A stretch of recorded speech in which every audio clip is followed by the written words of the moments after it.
নমস্কার বন্ধুরা, সুধা লীলার হেসেলে আবারও আপনাদের একবার স্বাগত। আজকে আমার বাড়ির গোপুর জন্য একটা দারুণ সুন্দর, খুব ইজি, চটপট হয়ে যাওয়া একটা মিষ্টি বানাবো। আর সেটা খুব অত্যন্ত জনপ্রিয় মিষ্টি এবং প্রচলিত মিষ্টি। আপনারা সবাই হয়তো খান, মিষ্টি দোকান থেকে এনে একবার ঘরে বানিয়ে ফেলুন। আমি আজকে বানাবো কাজু বরফি। কাজু বরফি বানানোর জন্য আমি যেহেতু অল্প পরিমাণে বানাবো, সেই জন্য আমি এখানে 50 গ্রাম মতো কাজু নিয়েছি, ভাঙা কাজু নিয়েছি। এখানে নিয়েছি আমি 1 চামচ ঘি, নিয়েছি এখানে আমি 1/2 চামচ মতো এলাচ গুঁড়ো, নিয়েছি আমি এখানে 1/2 কাপ দুধ, আর নিয়েছি এখানে আমি 1/2 কাপের থেকে একটু বেশি চিনি। কাজু বরফির জন্য প্রথমে এই কাজুটাকে আমাকে বেটে নিতে হবে, মানে গুঁড়ো করে নিতে হবে। আমি মিক্সিতেই পিষে নেব।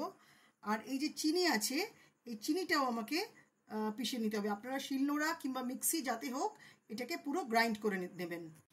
আমি কাজুটা পেস্ট করে নিয়েছি আর এখানে চিনিটাও গুঁড়ো করে নিয়েছি। আমার 50 গ্রাম কাজুতে এরকম অল্পই হয়েছে, কারণ আমি বেশি বানাবো না, 3-4টে মতো করব।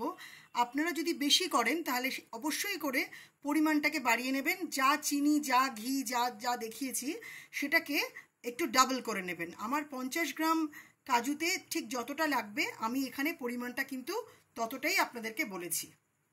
ঘি দিয়ে দিলাম, তারপর আমি ম্যাশ করে নেওয়া কাজুটা দিয়ে দিলাম।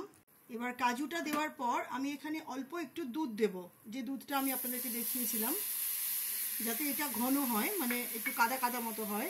সেই জন্য আমি এখানটাতে, আঁচটা কিন্তু একদম সিমে থাকবে।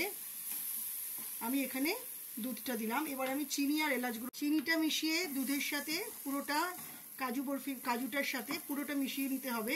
আর বাকি যে দুধটা আছে সে দুধটাও আমি এবারে এখানে দিয়ে দেবো।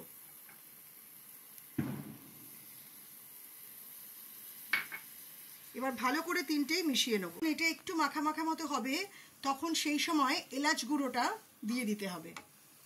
একদম মাখা মাখা হয়ে গেছে, একদম মানে কাদা কাদা মতো হয়ে গেছে। এবার এটাকে নামিয়ে আমি গ্যাসটা বন্ধ করে দেবো।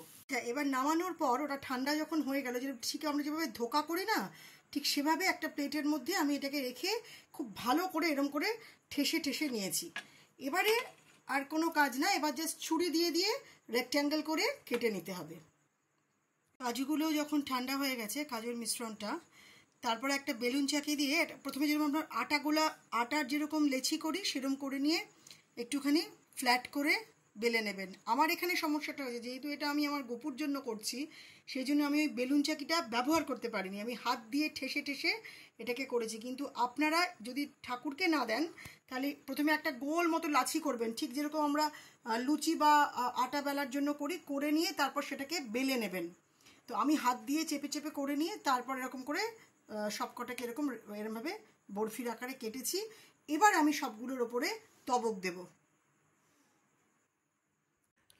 যখন এরকম বরফি করে কাটা হয়ে যাবে তখন ওপরে তবক দিয়ে দেবেন। তবক আপনারা দিতেও পারেন, নাও দিতে পারেন, কিন্তু যেহেতু এটা কাজু বরফি সেই জন্য তবকটা দিলে ভালো লাগবে। তবে তবকটা কিন্তু খুব সাবধানে কাটবেন, গায়ে মানে হাতে বড্ড লেগে যায়।